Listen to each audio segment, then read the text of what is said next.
Hello friends, तो आज के लेक्चर में हम आइसोमेरिज्म टॉपिक को हम कवर करेंगे। आइए देखते हैं। तो हमारा आइसोमेरिज्म है ये structural isomerism and stereo isomerism के डिवाइड होता है, जिसमें हम स्ट्रक्चरल आइसोमेरिज्म जो होता है ये हमने देखा हुआ है जो सेकंड सेमेस्टर में, और स्टीरियो आइसोमेरिज्म जो है ये हम फोर्थ सेमेस्टर में पूरा अपना कंप्लीट करेंगे। तो आइए चलिए देखते हैं आइसोमेरिज्म क्या होता है। तो many optical compounds have same molecular formula but differ in their physical and chemical properties. These compounds are known as isomers.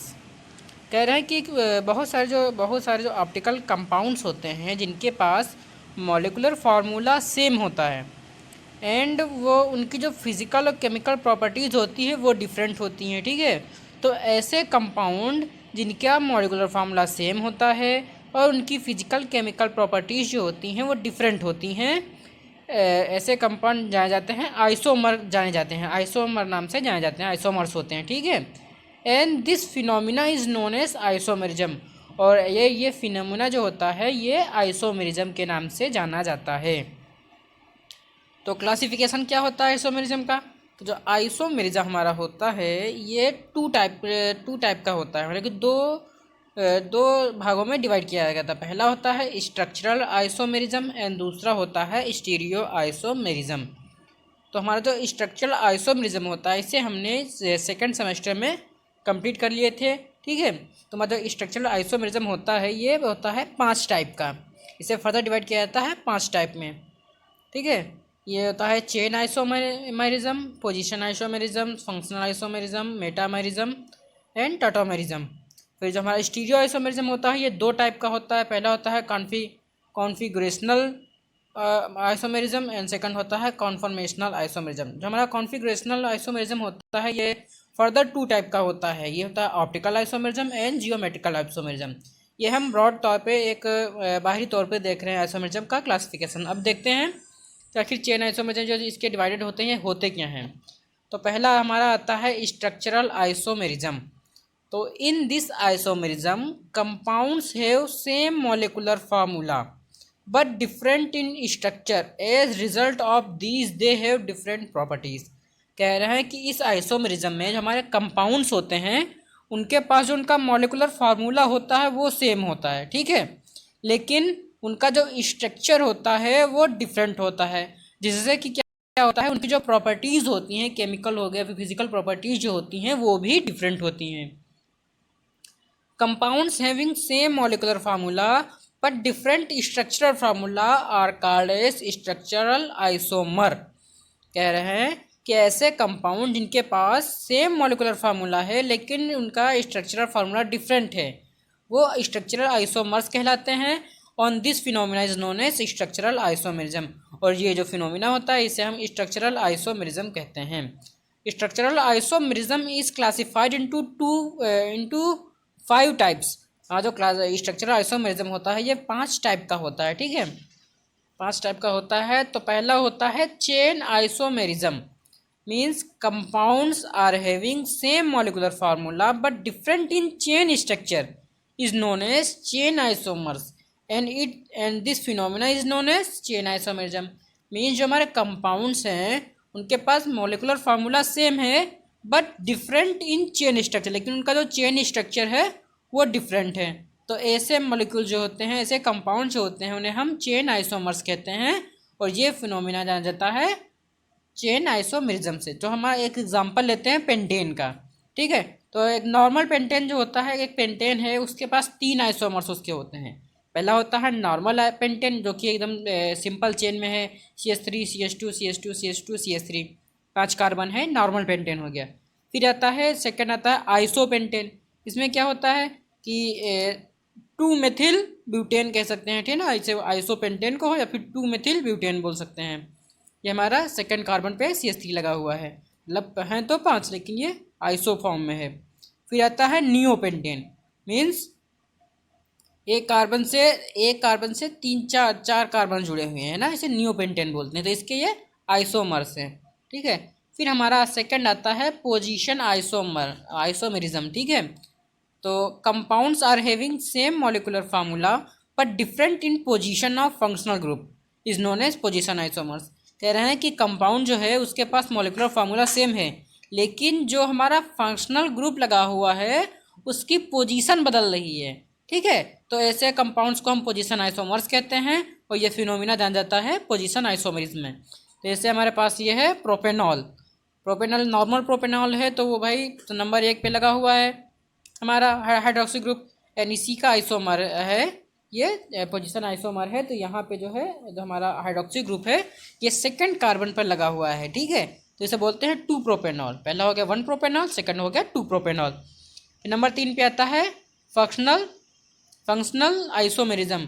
तो compound that have same molecular formula but different functional group attach, these are known as functional isomerism and these phenomena is known as functional isomerism। कह रहे हैं जो compounds इनके पास molecular formula same है लेकिन उनका functional group change हुआ है, जो हमारा फंक्शनल ग्रुप लगा हुआ है वो चेंज है, मतलब कि अलग अलग है।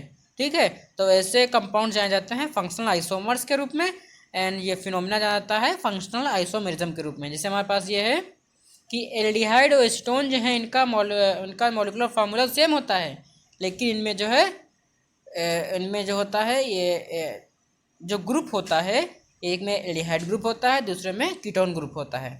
जैसे हमारे लिखा गया है CH3 CH2 और CHO। CHO है मतलब कि ये प्रोपेनल है, 1 2 3 3 कार्बन मतलब कि प्रोपेनल है। ठीक है, एंड सेकंड हमारा आ रहा है एसीटोन, मतलब कि CH3 CO CH3, इसमें CHO है एल्डिहाइड ग्रुप है, इसमें CO एसीटोन ग्रुप है, लेकिन हमारा जो फार्मूला है वो सेम है।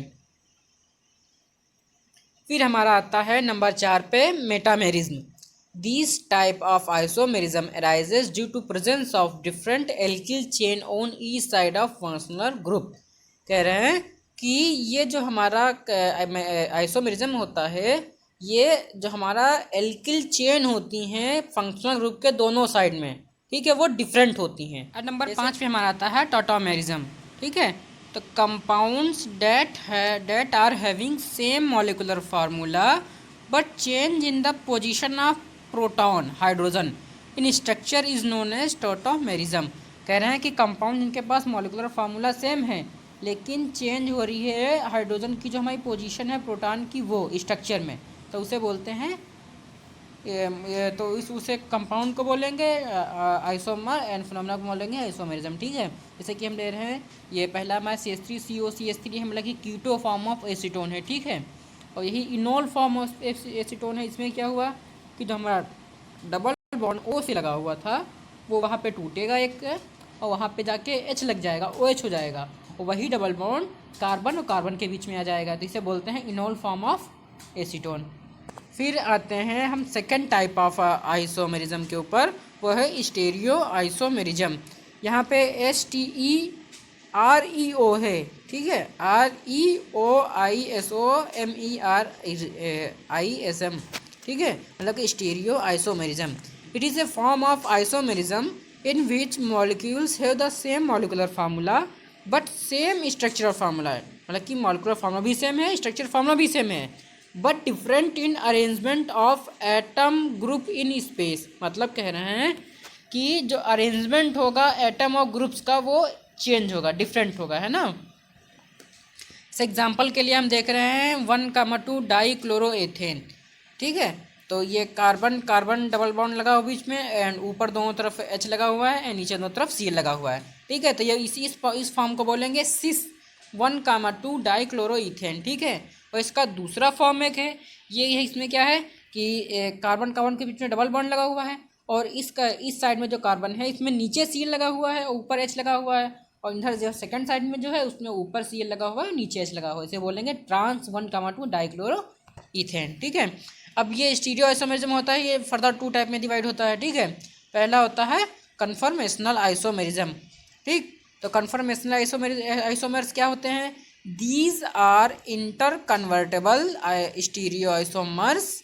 ठीक है, ब्रैकेट में by rotation around single bond, means कह रहे हैं ये इंटर कन्वर्टेबल होते हैं आइसोमर्स। ठीक है, किसके द्वारा? ये सिंगल बॉन्ड के रोटेशन के द्वारा हो जाता है। ठीक है, inter conversion does not need any bond breaking और बॉन्ड फॉर्मेशन। मतलब जो इंटर कन्वर्जन होता है इसमें कोई भी बॉन्ड ब्रेक नहीं होता है, ना ही कोई बॉन्ड बनता है, ठीक है। दीज आर फॉल्स आइसोमर्स, मतलब इन्हें हम फॉल्स आइसोमर्स कहते हैं। अब इसका एग्जांपल आप देख लीजिए, ये देख दिया हुआ है कि ब्यूटेन, ठीक है। अब ये नॉर्मल ब्यूटेन जब 60 डिग्री पे हम रोटेट कर देंगे तो हमारा ये सेकंड बन जाएगा। फिर नंबर 2 पे आता है configurational isomers. These are non inter convertible stereo isomers, मतलब ये नॉन इंटर कन्वर्टेबल होते हैं। Inter conversion must need bond breaking and must bond formation. अगर जो इंटर कन्वर्शन होगा तो बॉन्ड ब्रेक भी होंगे एंड बॉन्ड फॉर्म भी होंगे। दीज आर ट्रू आइसोमर्स, ये ट्रू आइसोमर्स होते हैं, ठीक है। अब इसमें क्या होता है कॉन्फिगरेशनल में, इसमें जैसे हमने सिस और ट्रांस बताया था ऊपर, वही एग्जांपल यहाँ पे भी आप ले सकते हैं। जैसे कि इसमें दिया हुआ है कि कार्बन कार्बन का डबल बॉन्ड लगा हुआ है एंड इधर CH3H लगा हुआ है, इधर भी CH3H लगा हुआ है, ठीक है। तो इसी तरह इसमें इसे बोलेंगे सिस ब्यूटेन, एंड इसमें क्या है कि CH3 एक ऊपर रहेगा और इधर दूसरे वाले में एक CH3 नीचे आ जाएगी, इसे बोलेंगे ट्रांस टू ब्यूटेन, ठीक है। अब ये जो हमारा होता है ये इसे फर्दर डिवाइड किया गया है 2 पार्ट में, ठीक है, 2 टाइप में। ये से पहला होता है ऑप्टिकल आइसोमेरिज्म, सेकंड होता है जियोमेट्रिकल आइसोमेरिज्म। तो स्टीरियो आइसोमेरिज्म जो है ये हमारा सेमेस्टर 4 में पूरी तरह से दिखाया गया है, पूरी तरह से इसकी हम कंप्लीट स्टडी करेंगे, ठीक है। तो इसमें हम पहली यूनिट जो होगी हमारी वो ऑप्टिकल आइसोमेरिज्म के ऊपर बेस्ड है, एंड जो हमारी सेकंड यूनिट है वो जियोमेट्रिकल आइसोमेरिज्म के ऊपर बेस्ड है। तो कल हम अब इसके सेकंड नेक्स्ट लेक्चर में हम ऑप्टिकल आइसोमेरिज्म मतलब कि फर्स्ट यूनिट जो है स्टार्ट करेंगे पूरी, ठीक है। तो तब तक के लिए थैंक यू, धन्यवाद, and keep watching our videos.